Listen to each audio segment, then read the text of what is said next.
Hey guys, how's it going? How's it going? Sky over here, all the way in Malaysia. Hope you guys are having an amazing week. It is Thursday already, which means it is what? It is time for another Bubble Talk. And yes, today's a special Bubble Talk because it's Bubble Talk 40. 40. I'm not sure which one it is, but it's Bubble Talk 40. Thank you so much, guys, for joining us once again. It's another awesome week with another awesome topic. All right. So, couple shout outs over here to people all the way over there in the internet world. We have like Rita and Melissa, Tuli. We have Yongjin, Yanlan, Esther. We have Han Sweat, Han Lai, right? I'm just reading the names, right? Oh, what are you guys drinking? I'm gonna tell you what I'm drinking. I'm drinking something new. This is yogurt. It's drinking yogurt with purple rice in it. I'm not gonna drink it that much because I'm gonna get purple stuff stuck in my teeth. So just a little sip. It's good though. It's really, really good though. Either way. All right. So what are you guys drinking? Just kind of write it in the room. Yeah, I want to see what you guys are drinking also. First, let's take a look at last week's winners of bubble tea, right? I think we have one person. There's Kenneth all the way over there in Ipoh. And also there's Rain from Malaysia, but we haven't got that picture yet. But make sure, guys, everyone, once you get your bubble teas, please send your pictures all the way over here so that we can show everyone that we are literally sending bubble teas to people. All right, and we're going to give some more bubble tea away today, so I hope that you guys will stay tuned, and we'll have a nice, cool question that you guys can answer at the end. Okay, last thing before we get started, everyone just please make sure that if you have any questions at any time, go ahead and write them down. Anytime. Right, anytime during the talk, you can go ahead and write down any questions that you have. It doesn't even have to be about this topic, but if it is, it's good. If it's not, don't worry about it. Any question is fine. Okay, so I'm gonna grab my last sip of this purple rice. Yeah, it's literally purple rice in my mouth now. That's what I was kind of scared about. What we're gonna do is we're gonna start a talk on a very, very cool topic. And you know, especially for me being a pastor and doing missions work and stuff, this is something we do all the time.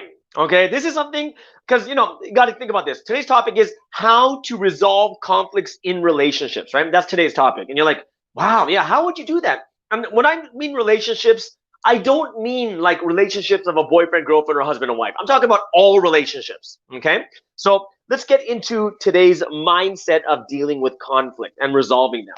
So one thing we first have to understand is we are dealing with relationships every single day, right? Every day we're dealing with relationships at one level or another, and we're going to deal with really, really good people, and we're also going to deal with really, really bad people. They're there all the time, okay? Like, you know, think about it. There's people at work. There's people at home, people at school, when you go shopping at restaurants, right? Or when you go to like just shopping itself, like for clothes, whatever it is, we're always dealing with people all the time, right? So here's the one thing is, even though we're dealing with good people and bad people all the time, the thing is people really, really hate to deal with conflict. Like we don't like butting heads with other people.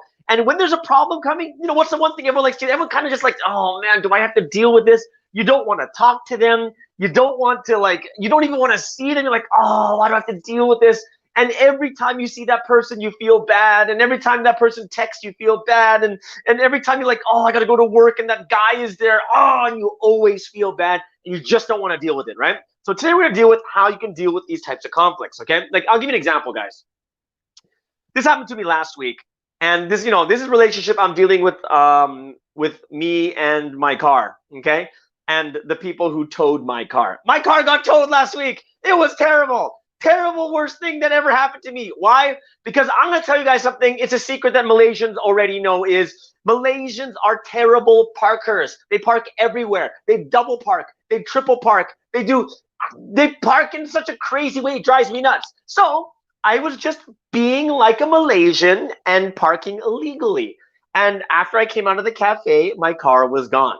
Okay? So my car was gone. I'm like, what's going on? And then I call the tow truck place. I'm like, hey, you have my car? They're like, yes, we have your car. I'm like going, and then, you know, of course, me, I'm just like, ah, like, do you know how many cars are parked illegally here? I'm so angry. And I'm talking to this woman, and this, you know what this woman says to me? She's like, it doesn't matter. You were parked illegally. And I was like, ah! And I slammed the phone. I was like, what's going on? Why did my car get parked? So I did a couple stupid things. Like first I started going all over the parking lot, taking pictures of illegally parked cars. I don't know why. It's not gonna help the situation. It's just what I wanted to do. Okay, I just did it. And the second thing was, when my friend came to pick me up to take me to the car towing place, I just get angry. I'm just angry and bitter, right? But I parked illegally, right? I'm just bitter, like, oh, I hope that cars fall from the sky and land on these people who towed my car, and then they'll land multiple times until their bones liquefy, and then they become pancake people. And then when they become pancake people, then animals come and eat the pancake people. So I'm just angry about this, right? I'm dealing with people. I have to deal with them. And of course, when I finally meet them, I got to be nice and everything else, right? So, we're always dealing with people at every level at every time, right? Think about this. What about at work? There's always that one guy or that one girl you just can't stand. And you have to work with them. You're like, oh, I can't stand this person. Or it could be at school, a classmate. It could be a friend that does something really bad to you, your parents. There's so many things. We're going through conflicts all the time. If it's not your parents, it's your friend. If it's not your friend, it's your teacher. If it's not your teacher, it's that person that works at the restaurant. It's not the person that works at the restaurant, the person that works at 7-Eleven. There's just so many things. It's going on all the time. So what we're going to talk about is how the heck do we resolve this, right? How do we resolve these conflicts? Like, what are the steps that we need to do? So first thing I want to talk about today is not what we need to do. It's the things that you should not do, okay? What not to do when we're getting into a situation where we're dealing with conflicts. Okay, now the big thing we have to understand is what not to do is the hardest part is expectations. Okay, expectations is one of the things that kills all of us. And I'm going to tell you about the 3 things not to do. It's all because of expectation. Number 1, don't expect people to know how you feel. Okay, you can't expect people to know how you feel. You can't expect them to they don't know how I feel. And the answer is, of course they don't. How are they going to go into your brain and know how you feel? Like, sometimes people do things because it's normal for them in their life. It's a normal thing that didn't hurt the people around them. They do it to you and it hurts you. They don't know. They're just used to doing it a certain way, and sometimes they're not doing it on purpose. Do not expect people to know how you feel. It doesn't work that way. People only know how you feel. Like, they're not God, right? The only way they know how you feel is if you tell them how you feel, right? Number 1 is do not expect people to know how you feel. They need to know. Right? And the only way is you need to tell them. Second thing, do not expect this situation to just pass by. Okay? It's not that simple. And you know what, guys? Because I'm a guy too. Guys are notorious for this. It's like something happened. Oh, I guess it'll just pass. And then they treat it like nothing happened. Drives girls nuts. Right? It's not going to just pass. It's not. Right? It's not something that you're just going to run away from and just hope that it just heals by itself. Those kind of stuff don't heal by itself, right? What happens is it turns into a scab. You know what happens when it turns into a scab? It looks ugly. It's always there, and you're always reminded of it. Why? Because you see this dead blood all crustified into a scab. And every once in a while, you don't know it. You pick it off, and then it hurts again. That's what happens if you expect it to just pass by. It's not, that song, Let It Go? Let it go. Terrible song. Right? And the thing is, well, it's not terrible. It actually means when you mean to let it go, it doesn't mean to do nothing about it. Right? That's not letting it go. Okay? So do not expect these situations to just pass by and heal itself. Last but not least, do not expect instant change. Okay? Do not expect instant change. I'm dead serious about this. Like, you guys will talk about it to someone, and then the next time they'll make the same mistake, and you'll be so angry about it. Why? Because you thought that it's going to heal instantly, right away it's done, right away it's healed. It doesn't work like that either, right? We have to realize is your expectations, most of the time our expectations are faulty or they're wrong, right? Because they're coming from your perspective and your point of view. So those 3 expectations, you've got to get them out of your head. Number 1 is don't expect people to know how you feel.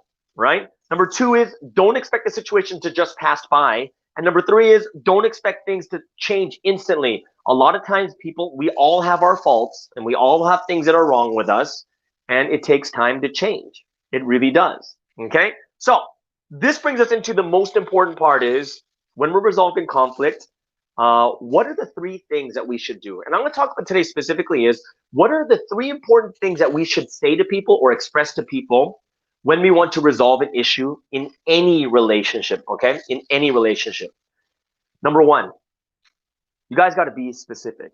I'm serious. You guys got to be very specific, okay? If I'm inspired by this verse that I've read in the past in Matthew chapter 18, verse 15, it just talks about, If your brother or sister has a sin or something against you, go and point out their fault just between the two of you, right? So it's like something is you do need to point it out, right? Don't think, oh, I don't want to hurt them. No, people, we have to. I'm not saying like don't be so vague. You know, a lot of times I hear when people talk about things that they're hurt by, they're so it's so vague. Like, hey, you really hurt me, and then the person can only say, oh, I'm sorry for hurting you. It's very vague, and they have no idea exactly what it is. They don't even know what hurt is. Like, oh, you hurt me, and I felt so bad. It's way too vague. And what I'm saying is you need to be very specific about it, okay? About exactly what it was. What does it mean? The specific action allows someone to realize their specific fault, right? You need a real example. Like, tell them exactly what happened. Like, hey, remember yesterday when we were talking and then you said this to me, right? Or yesterday, what happened was I was speaking and then you all of a sudden interrupted and did this to me. Like, it's very specific, and they could be like, yes, I remember doing that, right? You see, they're not going to understand what actually is going on if it's so vague. Number one is you should be very specific with what actually happened. Point out the specific thing. Now, it doesn't mean, it doesn't mean like to just like totally like, you did this, right? Just got to be very specific. Say, hey, yesterday, remember when this happened? I want you to know that during the situation when you did this while I was doing this, you want to tell them the very specific situation, right? The vaguer it is, the more they're going to repeat it. They're just going to repeat the same thing. Why? Because they have no idea exactly what they did, right? They have no idea. Like maybe it's a sensitive topic to you. They won't know it's a sensitive topic unless you specifically said, when you said this, it really hurt me because da da da da da. Okay? So number one is be specific. Do not be vague. And I'm dead serious. Do not be vague. That's the first mistake. Second thing, what you need to do is express your feelings. Okay? Express your feelings. Like I said before, you can't expect people to know exactly how you feel. Why?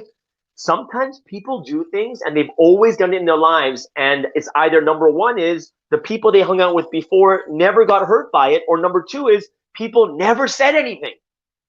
This person has no idea what's going on. They're just thinking everything is normal. They don't know how you feel, and you need to not just say, hey, remember when you did this to me yesterday, because you're being specific, and then you say, this is how I felt. I really felt that you didn't respect me. I really felt you didn't trust me. I really felt that you were doing this to me on purpose, right? So you want to be someone that also expresses how you feel, right? It's a very important part, especially in any relationship, right? Of course, you're not going to, like when it's at work, yeah, you want to be very specific.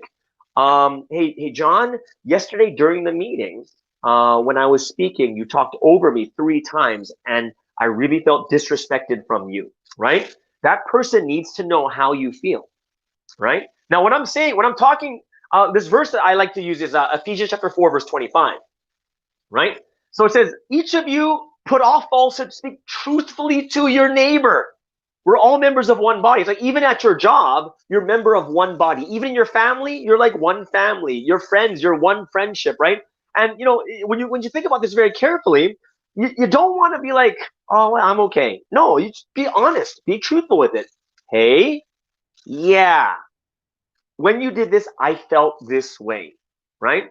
And you know what? They can never tell you you're wrong to feel that way, but it's something that just is. You felt that way. They can't change it, but at least they know, oh, wow, my actions, my behavior made this person feel this way, right?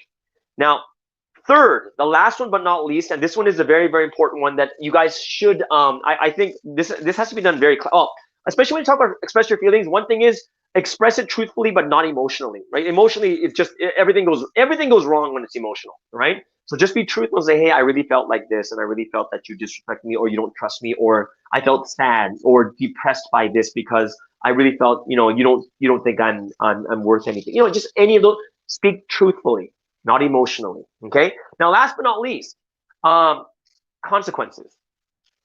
Now, this is something that people can really understand. This third, last but not least, is consequences. Like, what do you mean by consequences, right?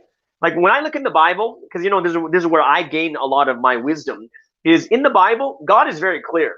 Like he's super clear, like, dude, if you don't do this, something's going to happen, right? It's like, hey, if you don't believe, something's going to happen, right? It's very, very clear what the consequences are. So no one can say, oh, I didn't know. If I knew it was this bad, I wouldn't have known, right? It's something that, like, even when it comes to, like, when you steal something or you murder someone, you can't really say, I didn't know you'd go to, no, everyone knows. It's like part of the rules, right? So when you look at Deuteronomy chapter 11, verse 26 to 28, I like this verse because it basically says, like, God just tells you straight up, before you, blessing and a curse. It's a blessing if you obey, and it's a curse if you disobey. Like, it's straight in your face. It's like, this is what it is. I just got to tell you, right? So what does it mean, consequences? The reason why you need to speak about consequence, remember, in a wise way, though, is people understand consequences. Yeah, we could. That's something that that computes to them of how bad it feels or how bad the situation is. For instance, let's go through the entire list right now. Number one is, hey, Donnie, yesterday when you said this to me, I felt really disrespected. And actually, another time you did it like this, remember, this was 3 days ago. And even before that, you did the same thing at the other meeting. Now, how did I feel? I felt disrespected. I felt like you don't respect me, you don't trust me, and you don't value me. And then the consequence is, if you persist or if you keep doing it this way, I don't think I can work with you, right? That's a consequence. I don't think I can be friends with you, right?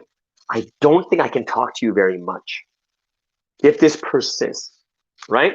And that's why it has to be very, very clear when we're talking and we're resolving these things. One of the biggest problems is, what do we say all the time? They always do that. They always do that, right? It's because we're not very clear with what we're saying. All they know is that you're hurt. So they're just going to say, sorry. They don't know specifically why. They don't know how you feel. They just have a general idea. And lastly, they don't know how bad it really is. Because if it's a friend of mine that I really care about and I really love, and they say to me, if you continue to do this, I don't know if I can hang out with you that much, then it's something that is very serious to me because it's my friend and I want to hang out with them and I don't want to be hurting them, right? But through consequence, because people can understand consequences, the good thing about this is it's like, oh, wow, I didn't know it was this serious. I'm so sorry, right? And when you're able to talk about these three pieces of information that should be in all these conflicts, like when it comes to someone hurting you or whatever it is, when you're able to clearly say these three things, the great thing about this is what it is. At the end, you can have reasonable discussion, right? Reasonable discussion does not mean you hurt me, so you have to do everything I say. That is not reasonable, right? Because reasonable is after you say everything you say, you can listen to them and they'll say, oh man, I'm so sorry. I just get really excited sometimes with ideas and you brought up this great idea and I just wanted to add to it. And, I do this all the time. I'm so sorry for speaking over you, right? And you're like, oh, okay. It's like, yeah, I'm not disrespecting you. I really respect you. I just get excited sometimes. I'm really sorry. And then reasonable discussion is, remember what we said about expectations? They're not going to change overnight. However, you become much more forgiving if you're in constant discussion, right? If you realize what their faults are, they do it and it's like, oh, I'm so sorry, I didn't mean to do that kind of thing, right? So reasonable discussion is like always the final thing where you guys are talking together, making sure both sides understand both sides' situations. And from this, we'll be like, oh, okay, that makes sense. Now I know why you did this. I just want to let you know it does bother me in this way, right? And it's something when you get into reasonable discussion, it becomes less emotional and it becomes something where people really understand what they've done to you or what you've done to them. And what happens there is you're not going to stop conflict. And the reason why you can't stop conflict is because no one knows each other very well. Really, right? No one knows each other's history. No one knows how bad no one knows what their trauma and shocks are. We learn as we go in our jobs, in our families, in our friends, in our work, whatever it is, we're learning as we go. And as we learn, we are learning to adjust with each and every person. You'll never get rid of conflict, but if you do it properly, you'll be able to avoid future conflict. Okay? So I hope that, with these three important things, be specific, express your feelings, and also tell your consequences. Make sure those three things are involved with each of the different conflicts we get into. And when people, the problem is when we don't know enough, right? If you don't know enough information, you just think everything's okay, or you don't understand how bad it really is. Where one person thinks I'm going to end the friendship, and the other person is like wondering, like, what the heck is going on, right? It's because there's not enough information, not enough communication. And if anything, if there's a key point today, the key point um, is as crazy as it sounds, people try to avoid conflict, right? And I'm not meaning avoid conflict, actually run away. Because they get into conflict like, no, I don't want to talk to them. And then they just start avoiding each other, which is completely unhealthy and it's not good. It's not good for it's not socially, it's not good. It's not good etiquette. It's not good manner. It's something that we have to learn to do, right? Don't run away. Remember what I told you, the three things about what not to do? Don't expect people to know your feelings. Don't expect these things just to pass by. They're going to fester like a scab. The last thing is, don't expect things to change instantly. And I hope with these three things that I help you guys out with conflict resolution with the different relationships you have all around you. Okay? What does that mean? It means it is time for Q&A. So all of you here for the first time on Espresso with Sky for this Bubble Talk, go ahead and hit the subscribe. And not only just to subscribe, hit the bell so you know every time we upload a new video or when we go live, we will notify you by email. And those of you who would like to support this ministry, go ahead, click on the link for Patreon, and you can support us there. And last but not least, we have our group Bible study lessons, very small groups, very nice and intimate. You can ask your questions and whatnot. There's a link down there. You can fill in the sign-up forms there. So start posting up your questions, and we'll get into today's questions. I'm going to take a last sip, and we're going to begin the Q&A. And we're going to give away the free bubble tea. All right. All right, here we go. First question of the day. What does it say? First question is from Steve in Singapore, and he's asking, what if the person continues to make the same mistake? And that is possible. It is very, very possible, and depending on what it is. But one thing we do need to know, guys, is this is one of those expectations. Number one is, do not expect people to change instantly. Especially if it's something the way that they've been raised or the way that they've been all their life, there's no way you can expect people to change like this, right? The biggest thing is you guys have an understanding and you guys are in constant communication. And once you get to know them better and once you're closer in communication, you actually get to understand them more, right? It would be really unfair that you're trying to stop someone from doing what they've done for like 30 years of their life and then expect them to change it like this just because it made you feel bad, right? So that's why you want to make sure you're expecting, you got to give people a chance to change. I'm sure all of you guys here have something that you haven't been able to fix yet in your 20 to 30 to 40 years of life. I'm sure there's still something you're still fixing, right? Because it's something you've done all your life. You got to give everyone a chance and a fair chance, right? And you have to always be in discussion and talk. And this is, don't flip out if he does it again, or if he does it again, or she does it again, right? You got to give people a chance, but make sure you're in constant communication, right? Or else, these conflicts become what? Oh, it just become these terrible things that you'll never get over. It's just a terrible feeling, right? Thank you, Steve in Singapore. Let's go to the next question over there in Francis in KL. And the question is, I really don't want to forgive my colleagues because they already did it 3 times. Oof. How can I forgive without being fake? Okay, so it all depends on what forgiveness means to you.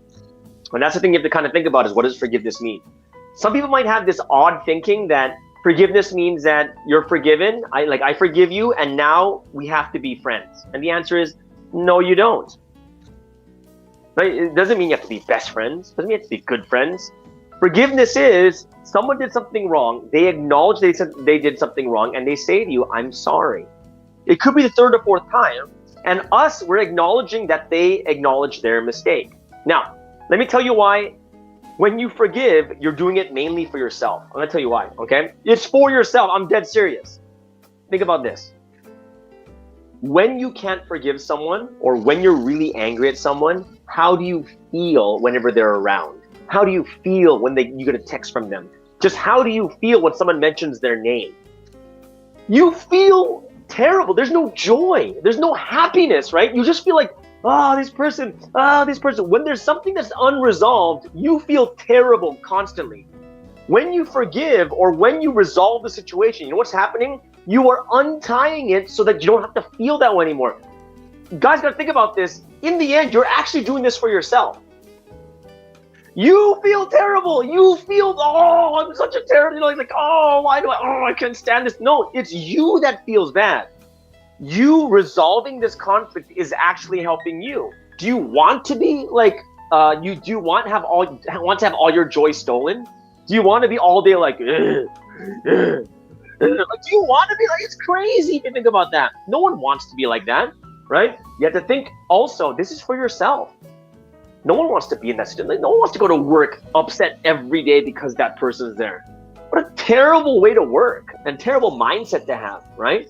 You got to resolve it, and then you don't have to deal with that feeling anymore, right? Yeah, so forgive without being fake. It really depends on what your definition of forgiveness is, right? It really does. And in the end, I'm going to guarantee you this is, as long as you don't forgive, you will always have that feeling festering inside, always. You won't get rid of it. Yeah, you won't get rid. You might forget it for a bit, but it always comes back. And that's why it's better to resolve it more than anything else. It is, right? And like, what are you going to do? Like, hold on to that for the rest of your life? It's a terrible feeling, right? So yeah, some people make mistakes over and over and over again, right? But I'll tell you this, guys. If it was someone you really loved, you'd give them another chance, right? And for these people that you don't really love that much, it shouldn't be a big deal. Like, they're not someone that's that important in your life, right? You just got to get it over with and move on, because you're not really dealing with them that much anyways, right? So you kind of have to have that reasonable thought process, taking away what is, getting away from the emotional part. Well, they did this, and last time they did this, and last time, there's no point of living like that. It's a terrible way to live, right? So you want to, a lot of the times your forgiveness for other people, you're actually doing it for yourself too, because you're the one that's miserable because of it, right? But the worst part is when you're miserable because of it and they have no idea. They're living their life normally. You're like, why are they, this is crazy, right? For yourself. A lot of it is for yourself too. You got to get over that, okay? Thank you, Francis in KL. Let's go next question. It is Esther. Esther in KL. Okay. Esther in KL. Oh, no. It's Ing Chun Ket. All right.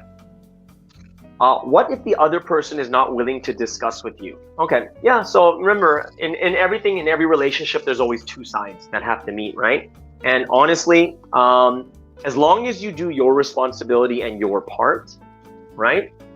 You kind of just have to wait for their side, right? But if you don't do everything that you can, then both of you are at fault, right? But I understand there are those times where people need time, right? People need time. People need kind of a time to cool off. Or sometimes people kind of very bitter inside too, and they don't want to discuss yet. Sometimes you just got to wait for the right time to come. Or if it is very, very difficult for the two of you to meet, one thing that a lot of people do is you just need a mediator.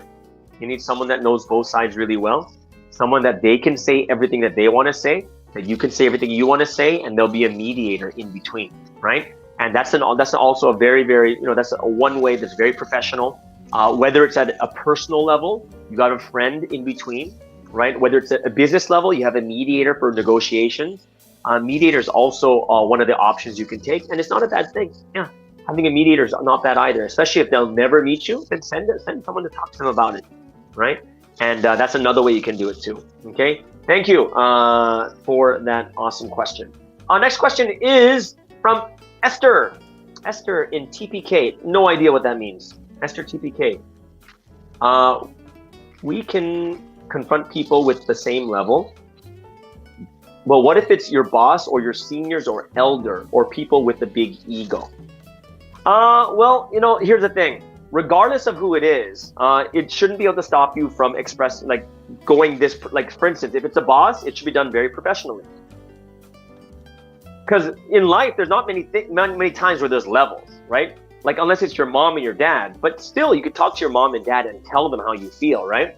With your boss too, you just got to make sure that even if it's someone a level above you, then you want to do it professionally, because you're talking about bosses now, right? It's like, hey, Steve, is it possible we can talk after work today for about 10 minutes? There's something I want to talk to you about, right?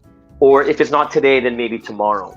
Then you set it up professionally. If it's in a job, do it professionally. Like, this is something even for work that is good, right? You should. Then you sit down with your boss professionally, say, hey, Steve, I wanted to express something that happened the other day. And yesterday during the meeting, this happened, and this and this and this happened. And honestly, I didn't feel very comfortable with it. And I was actually kind of upset because I thought that we were on the same page, but then you said something completely different. So, and because of this, I feel betrayed. I feel betrayed because you told me we're going to talk about this, but you went completely the other way. And if you can, if we keep working like this and you tell me one thing and then you say something else in a meeting, it's going to be very hard to work with each other, right? And that's professional, right? Don't look at people as titles, right? We're looking at, when it comes to relationships, we have to look at them people to people. And if it's in a job setting, do it professionally, right? Go to the office, sit down professionally. This is what I'm going through. This is what I felt. And this is going to be very hard for me to work with you if you continue to, do it in this way. Then they'll explain their side, right? They'll explain their sides, like, oh, I'm so sorry. I didn't mean to do it like this, right? And, and you want to be very firm. That's your feelings. You can't let them change your feelings. That's your feelings. And secondly, you just have to be very, assertive and say, hey, this is how I feel. And this is going to be very, very hard, right? So if it's with your seniors or elders, you want to do it in a more respectful way, like when it comes to your grandparents, right? Or when it comes to your parents, or maybe people like in some Asian countries, if someone's older than you, then they're considered a senior. All these are different things. Depending on the relationship, you do it in a more respectful, friendly, or, whichever way it is, right? And you have to just measure it from each situation to situation. But it shouldn't matter if it's your boss. Just do it in a professional way. Sit down and say, hey, I'd like to talk to you about something that happened yesterday. And then you express everything you say. Okay? Hope that makes sense. Let's go into the next question. Is from Jenny. Jenny, I think it's from the Philippines. Why is it very hard for me to trust the person I love? Okay. So it's a kind of a tricky question because love has many levels, right? There's there's level of like husband and wife. Then there's a level of like boyfriend, girlfriend, or best friends, or friends, acquaintances, family. So there's multiple different levels. But one thing we do know is the higher we go, the higher the level of the trust goes. And the lower we go in the scale, the lower the level of the trust goes, right? Like if it's someone at work, I only trust them with work things. But outside of that, I don't trust them with like my feelings. I don't trust them with like counseling me with problems in my life, right? Yeah, it's completely different, right? So it is very different. It's difficult to kind of answer this question because love has multiple levels. What we do know is as the love grows higher and higher to like when you finally marry someone, then I would say there's a major problem in the relationship if you're married to someone and you don't trust them. Yeah, that would be a very big problem if you're married and don't trust, right? The higher it goes, the more trust there is, the more kindness, the more everything there is, and the more pain and hurt there is too, right? So I would probably need to know exactly like what level it is also. And, and what level you might not really love them as much as you think you do if there's not a lot of trust, right? So, and of course, there are other issues that could fall into it. For instance, there are some people who are traumatized by past people in a similar relationship that have betrayed the trust. And it was such a shocking thing that it's hard to do it for the next person. And that's possible too, but I just don't know what the situation is. And that's why it would be a little bit, girlfriend and boyfriend. Yeah. So girlfriend and boyfriend, honestly, I can do an entire series. Maybe I'll do the talk next week about boyfriend and girlfriend because everything depends on the level of maturity and the age and the purpose of it, right? Personally, I'm going to tell you straight up myself. I'm going to be very honest with you. This is just my personal advice is all the thousands of students and university and high school, middle school, people in their early 20s that I've counseled about their boyfriends and girlfriends, almost all the cases, they weren't ready. Yeah, they weren't ready. And the reason why they were with each other probably wasn't the right reason, like the ultimate reason, right? And I would definitely say, I'm not sure about your situation, Jenny, but if there's no trust in the relationship, it's probably hard to even go further in a relationship when there's no trust, right? And to say that you love someone but you don't trust them, it's kind of like like it's against each other, right? But Jenny, if you stay on a little bit after, I can talk to you after a little bit about that too. Yeah, I'll just DM you or whatever it is after also, just to get more information so that it can be a lot easier for me to say, okay, that makes more sense, right? Okay, so let's go into our quiz question of the day. Quiz question of the day. Very, very easy, guys. For the bubble tea, the question is, which movie character said, "That's my secret, Captain. I'm always angry"? Okay, who said that? Who said that? Go ahead and write that down. Who said that? Okay, that's, what was it? What was it again? It was, "That's my secret, Captain. I'm always angry." Okay, so let's get into other questions now. Next question is from It's Me. Who is me? Who's It's Me? It's me? Me? No, It's Me. Okay, It's Me says, "I have a friend who is very sensitive and has low self-esteem. When you tell her something she said is hurtful, she'll be depressed, saying she's not good enough. Nobody likes her. She shouldn't have friends." Okay, so yeah, there are people that have very, very low self-esteem that might even have, like, it could be very, very close to what you would call, like, say, mental illness, right? And that would be a little bit different because you're not, I'm telling you this to think about this carefully, is to what extent and to what level is their mental condition?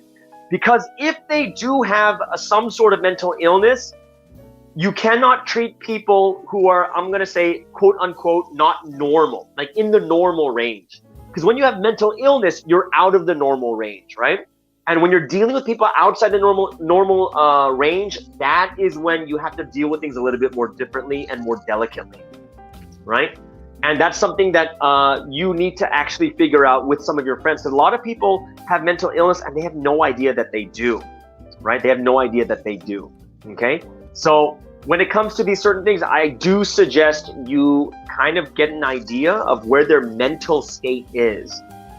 Because we're talking about people within a normal range, and in a normal range, there are people that are kind of very sensitive until it's over, like, "Oh, thank God we did this. Yeah, I thought it was gonna be worse than it really was. Oh, but thank you for telling me." And that's like a normal range. Like in the beginning, they're scared. "Oh no, I did something for them." But then it's not normal when they continue, like, "Oh my gosh, I'm a terrible person. I'm not worth anything. Why should you even be my friend?" Right?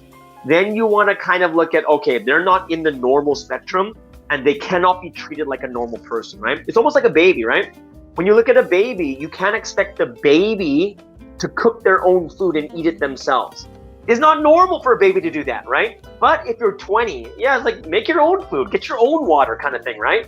However, if there's someone that's incapable or not in the normal range, then you are going to have to look at it a little bit more carefully and do it more delicately. And honestly, I would actually even start going to research for people with mental illness, right? Because it's a very difficult thing, because if you treat them like a normal person, or and they can go over the edge, and then they'll get even worse than they were before. Okay, so definitely you want to check that out. If they're in the normal range, it's good. If it's not, you might need to get them help also, right? So that they're not going to stay in that range. Okay, It's Me. I wonder who that is. Who is It's Me? Okay, let's go over to last question of the day.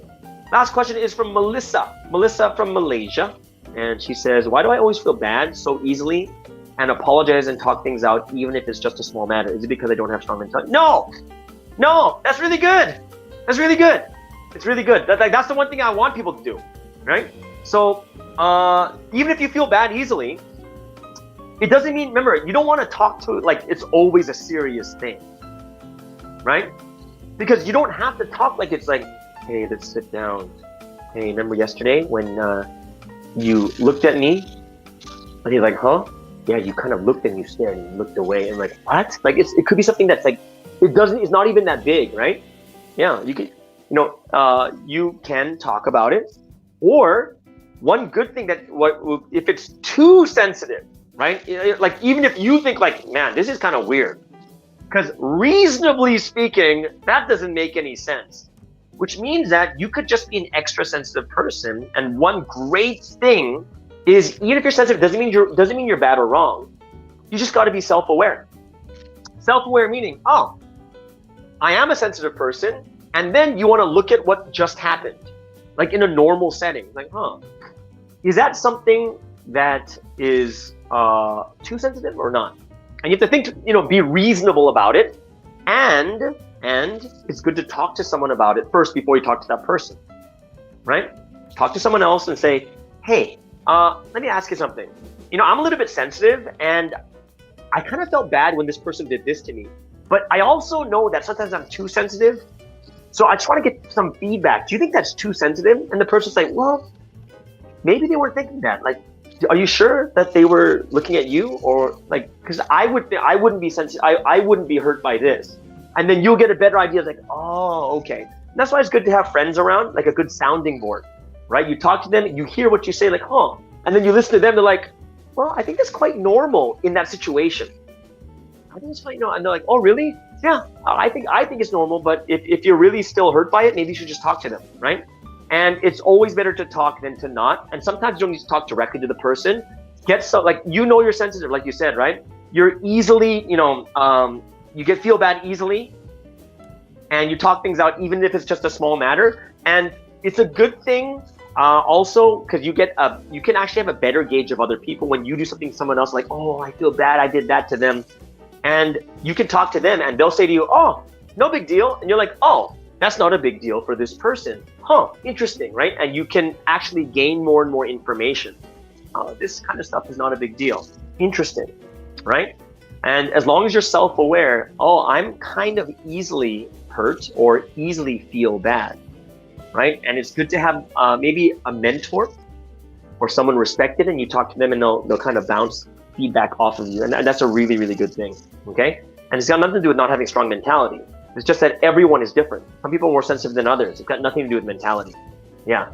If I were to say, what would it mean to be weak mentality, is if you keep feeling bad and you just go off into the corner, don't talk to anyone, and you just cry by yourself and like, oh, I don't want to talk to anyone. No, I don't want. No, that would be like weak mentality, right? It's good actually that you'll even talk to people and say, hey, did I do this wrong? Or you did this wrong to me and I felt like this.